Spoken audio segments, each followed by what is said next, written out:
আসছি। ইমাম সাহেব হুজুর, ইমাম সাহেব হুজুর, আপনি কি বাড়িতে আছেন? জি আছি। কে? আমি উত্তর পাড়ার লামিম। আচ্ছা দাঁড়াও, আমি আসছি। আসসালামু আলাইকুম ওয়া রাহমাতুল্লাহি ওয়া বারাকাতুহু। ওয়ালাইকুম আসসালাম ওয়া রাহমাতুল্লাহি ওয়া বারাকাতুহু। কি খবর ভাই, হঠাৎ আমার বাড়িতে? আপনি তো কখনো ঘুরতেও আসেন না।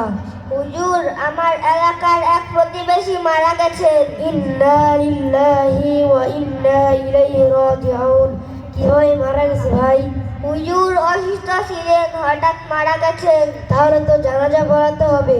আপনি দাঁড়ান, আমি জুব্বাটা নিয়ে আসছি। আচ্ছা, আমি যে লোকের জানাজা পড়াবো সে কি নামাজ পড়তো? না হুজুর। হুজুর মাঝে মাঝে পড়তো, মাঝে মাঝে ফাঁকি দিত। হুজুর ঈদের নামাজ আর জুমার নামাজ পড়তো। হুজুর নামাজের সময় হাটে বাজারে ঘুরে বেড়াতো। হুজুর নামাজের সময় টেলিভিশন দেখতো। হুজুর নামাজের সময় ক্ষেত খামারে কাজ করত। ইয়া কেমন কথা ভাই? মুসলমান কি নামাজ ছাড়তে পারে? নবী করিম সাল্লাল্লাহু আলাইহি ওয়াসাল্লাম হাদিস শরীফে বলিয়াছেন, মিফতাহুল জান্নাতিস সালাহ, নামাজ বেহেশতের চাবি। এবং অপর হাদিসে নবী করিম সাল্লাল্লাহু আলাইহি ওয়াসাল্লাম বলিয়াছেন, আউয়ালু মা ইউহাসাবু বিহিল আবদু ইয়াউমাল কিয়ামাতিস সালাহ, কিয়ামতের দিন সর্বপ্রথম নামাজের হিসাব হইবে। তাই যে ব্যক্তি জীবিত থাকতে নামাজ পড়ে নাই, নামাজকে সাথী করে নাই, তার আবার মৃত্যুর পর জানাজা প্রয়োজন কি? এরকম বেনামাজির জানাজা পড়ানো আমার মতো আলেমের দ্বারা শোভা পায় না। তোমরা অন্য কোনো হুজুরকে ডেকে নিয়ে আসো, আমি চলে যাচ্ছি। ও ভাই লামিম, ইমাম সাহেব হুজুর তো চলেই গেল, জানাজা পড়াবে কে? জানাজা ছাড়াই কি মাটি দিব? ইহা কি সম্ভব ভাই, জানাজা ছাড়া মাটি দেওয়া? আমরা তো কোনো মাদ্রাসায় পড়ি নাই, আমরা তো একটা সূরাও জানি না। জানাজা তো ফরজে না পরে মাটি দিলে তো আমরা সবাই গুনাহগার হব। আচ্ছা তাহলে চলো আমরা সবাই গিয়ে ইমাম সাহেব হুজুরকে ডেকে নিয়ে আসি।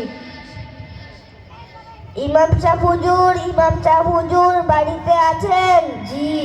আমি উত্তর পাড়ার লামিম। দাঁড়াও, আসছি। আসসালামু আলাইকুম ওয়া রাহমাতুল্লাহি ওয়া বারাকাতুহু। ওয়ালাইকুম আসসালাম ওয়া রাহমাতুল্লাহি ওয়া বারাকাতুহু। হুজুর আপনি যদি জানাজা না পড়ান তাহলে জানাজা পড়াবে কে?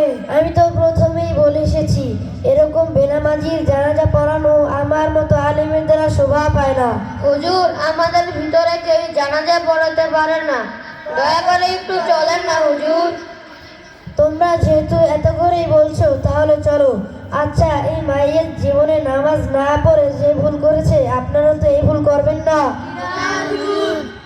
আচ্ছা, আমার একটা কথা আছে, আপনারা তো জীবনেও নামাজ ছাড়বেন না। হুজুর আমি একটি নিয়ত করেছি। কি নিয়ত? হুজুর আপনি যে হাদিস শুনালেন তারপরে কোন মুসলমান নামাজ ছাড়তে পারে? আমি আর কখনো নামাজ ছাড়বো না। মাশা আল্লাহ, মাশা আল্লাহ। হুজুর আমি একটা নিয়ত করেছি। কি নিয়ত? আমি তো নামাজ পড়বই, আর আমার পরিবার ও আশেপাশে যারা নামাজ পড়ে না তাদেরকেও নামাজের দাওয়াত দিব। মাশা আল্লাহ, মাশা আল্লাহ।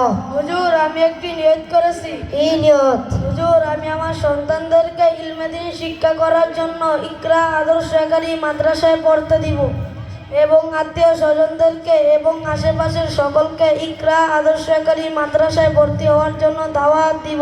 মাশা আল্লাহ, মাশা আল্লাহ। আপনাদের সকলের নিয়ত সহি আছে। আল্লাহ যেন আপনাদের সকলের নিয়ত কবুল করুন। সবাই বলুন আমিন। আমিন। আচ্ছা, তাহলে জানাজার নামাজ শুরু করতে পারি। জানাজার নামাজের আগে কিছু মাসালা জেনে নেই। মাইয়েতের কাপড় পুরুষের জন্য 3টি কাপড়, কামিজ জামা, ইজার লুঙ্গি, লেফাফা চাদর।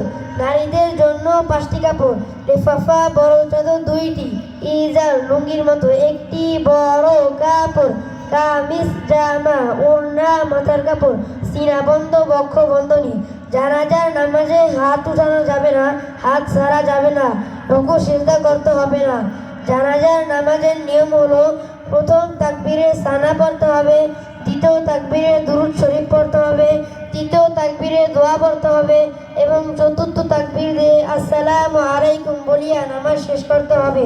জানাজার নামাজের নিয়ত হলো নাওয়াইতু আন উআদ্দিয়া লিল্লাহি তাআলা আরবা'a তাকবীরাতি সালাতিল জানাজাতি ফারদাল কিফায়াতি ওয়াসসালামু লিল্লাহি তাআলা والصلاة على النبي والدعاء لهذا الميت اقتديت بهذا الإمام যারা আরবি নিয়ত জানেন না তারা বাংলাটা করে নেবেন।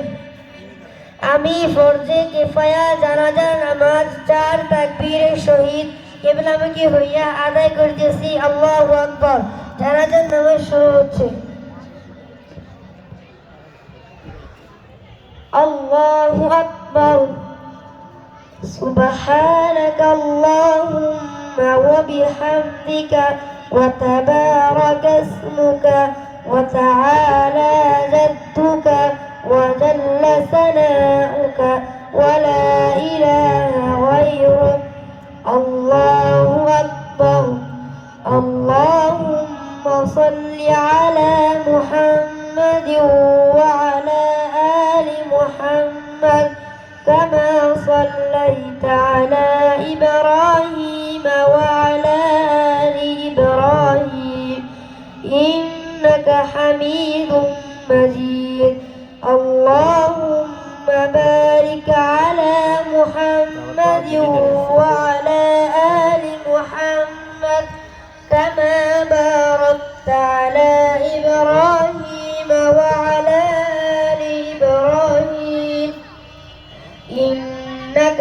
حميد مجيد الله أكبر اللهم اغفر لحينا وميتنا وشاهدنا وغائبنا وصغيرنا وكبيرنا وذكرنا وأنثانا اللهم من أحييته منا فأحيه على الإسلام ومن توفيته منا فتوفه على الإيمان الله أكبر السلام عليكم ورحمة الله السلام عليكم ورحمة